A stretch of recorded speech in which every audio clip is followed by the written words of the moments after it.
અમરેલીમાં ધારાસભ્ય હીરા સોલંકી રાજુલા માર્કેટિંગ યાર્ડમાં ટેકાના ભાવે ચાલતી મગફળીની ખરીદીની મુલાકાત લીધી હતી।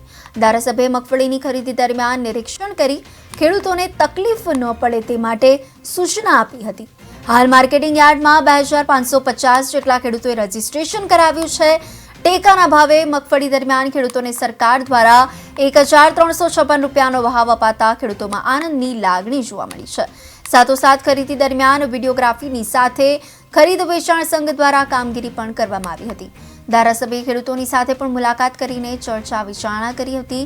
આ મુલાકાત દરમિયાન ધારાસભ્ય માર્કેટિંગ યાર્ડ ચેરમેન અને ડાયરેક્ટરો, ખેડૂતો, ભાજપના આગેવાનો, વેપારીઓ લોકો ઉપસ્થિત રહ્યા હતા।